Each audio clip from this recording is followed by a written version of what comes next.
인정 사망이라고 하는 게 있고, 그 다음에요, 실종 선고라고 하는 게 있는데요. 요 두 가지는요, 시신이 발견되지 않았을 때 써먹는 거. 이건 시신이 발견되지 않았을 때 써먹는 제도입니다. 자, 그러면 인정 사망, 실종 선고는 시신이 발견되지 않았을 때 써먹는 제도인데요. 인정 사망은 이건 민법에 없는 제도예요. 이건 민법에 없는 제도입니다. 그래서 가족관계 등록 등에 관한 법률이 있어요. 가족관계 등록 등에 관한 법률은 예전 호적법을 말하는데요. 호적이라고 하는 제도가 사라졌죠. 호주제가 사라졌기 때문에 그 법 대신에 만든 게 바로 가족관계 등록 등에 관한 법률이에요. 뭐 그런 법이다.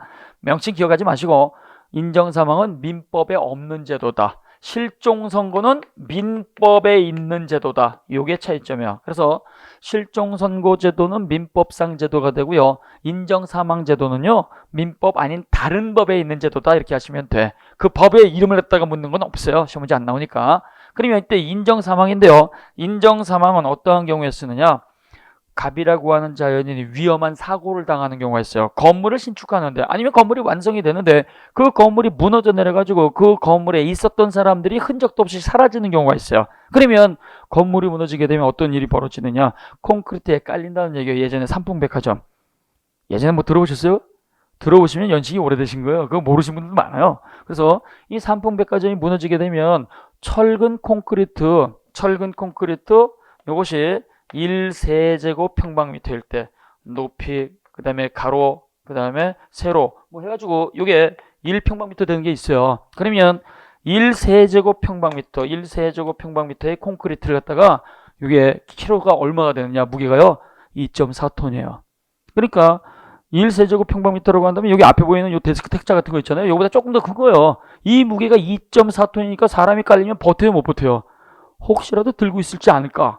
들고 있을 수가 없죠. 그러니까 이때는요, 이 건물이 무너져 내렸을 때 그 안에 있던 분들이요, 무게를 갖다가 견디지 못한다는 얘기예요. 그래서 이러한 위험한 사고를 다 조사 담당한 공무원분이 하는 거예요. 공무원분이.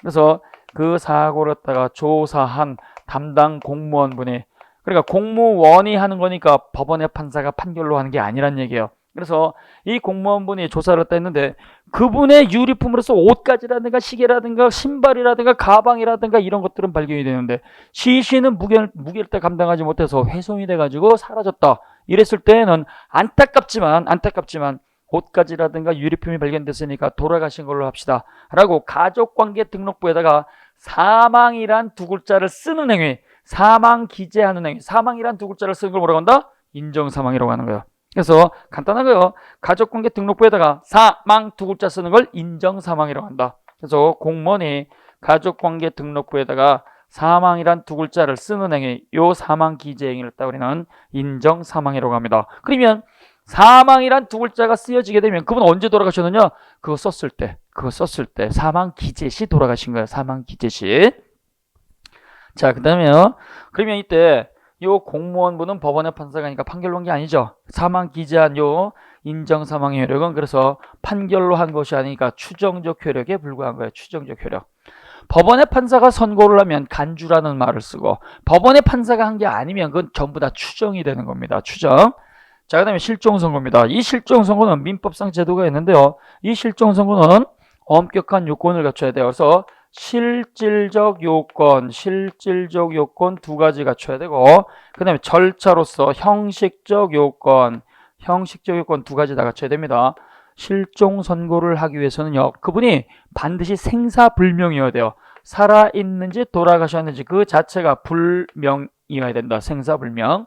이러한 생사불명은요, 무조건 되는 게 아니에요. 그분이 생사불명으로 바뀌었습니다. 그러면 즉시 해줘요. 이게 아니에요. 법이 정한 실종기간이 만료가 돼야 돼요. 생사불명으로서 실종기간이 만료할 것. 실종기간 만료. 그 다음에요, 형식적 요건은 절차를 말합니다. 그분이 생사불명에 빠져 있는지 가정법원 판사는요, 일일이 따라다니는 게 아니죠. 이건 반드시 청구가 있어야 돼요. 청구, 도와줘요. 이해관계 또는 검사의 청구가 있어야 되고, 이 청구가 들어오면은요, 가정법원의 판사가 아니 가족 가운데 실종선고 그 생사불명 상태에 있었어요. 너무 불쌍하네. 번호표 뽑고 기다려. 바로 해줄게. 그렇게 할 수가 없어요. 그래서 공시최고를 거쳐야 돼. 공시최고는요, 공개적 표시를 해주세요라고 하는 독촉을 말하는 거예요.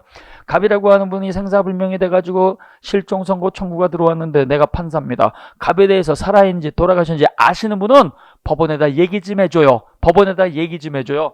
이렇게 독촉하는 걸 공시최고라는 말을 씁니다. 여기서는 개략적으로 보세요. 왜 실종 선고 뒤에 자세하게.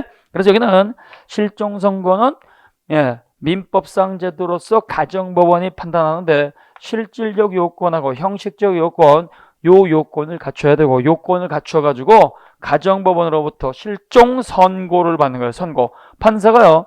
이 요건 갖추었으니까 돌아가신 걸로 하겠습니다. 실종 선고를 했으니까 판결로 한 거죠. 추정해요, 간주예요? 간주. 그래서 이거는 간주가 되는 거예요. 간주. 사망 간주. 사망 간주가 됐으니까 이건 반증 가지고 번복할 수가 없어요. 갑이 실종 선고 받았어요. 요건 갖추고 받았는데 그분이 두 눈 뜨고 살아서 돌아왔어. 살아서 돌아오면 실종 선고는 그대로 유지가 돼요? 아니면 실종 선고는 그 즉시 번복이 돼요? 그대로 유지가 된다는 걸 기억을 하셔야 돼요. 왜? 간주니까. 반증 가지고 번복되는 게 아니에요. 따라서 그분이 살아서 돌아왔다고 하더라도 그 실종 선고의 효과는 그대로 유지가 되기 때문에 판사한테 가서 판사님 나 살아서 돌아왔어. 살아서 돌아왔으니까 실종 선고 취소해줘. 취소 판결이 있어야 돼요. 그래서 취소 판결이 있어야지만 번복되기 때문에 그래서 간주 여력이 굉장히 센 겁니다. 자, 그래서 이거는 계략적인 것만 보시면 되고, 그래서 인정사망하고 실종선고는 그분들의 시신이 없었을 때 하는 것이다. 인정사망은 법원의 판사가 하는 게 아니고 사고를 했다 조사 담당한 공무원이 유류품은 발견이 되는데 시신이 없다. 안타깝지만 돌아가신 걸로 합시다. 가족관계 등록부에다가 사망이란 두 글자를 쓰는 행위를 말한다. 그러니까 이거는 법원의 판사가 판결로 한 게 아니니까 사망 추정적 효력에 불과하다. 그러니까 사망 기재가 됐다고 하더라도 추정적 효력에 불과하니까 그분이 살아있다고 한다면 이때는 그 즉시 효력이 번복된다는 얘기예요. 이거는. 그러나 실종 선고는 민법상 제도고 요건 갖춰서 선고받았으니까 사망 간주가 된 것이고 그분이 설사 살아서 돌아왔다는 사실만 가지고는 실종 선고는 번복되지 않고 그대로 유지가 된다. 자, 그러면 공통점은 뭐냐? 공통점은요. 전부 다 둘 다 상속이 개시가 된다는 건 똑같습니다. 상속이 일어난다는 얘기예요. 상속이 일어났으니까 인정사망으로서 기재된 사람 상속 일어나는 거예요. 그럼 상속인 상속받는데 시신이 없다는 이유로 다시 실종선고 청구하는 것은 받아주지 않습니다. 그 다음에 두 번째, 이러한 인정사망하고 실종선고는 시신이 발견되지 않았다 그랬죠. 그러니까 확률은 적지만 살아있을 수도 있다라는 얘기예요. 살아있을 수도 있기 때문에 살아있는 사람들은 여전히 권리 능력 갖고 있다, 안 갖고 있다? 갖고 있다. 왜? 심장이 뛰고 있으니까. 그래서 이 두 가지 제도는요, 권리 능력 자체를 박탈시키는 제도가 아니라는 걸 기억을 하셔야 돼요. 권리 능력 그 자체를 박탈시키는 제도는 아니다. 박탈시키지 못한다.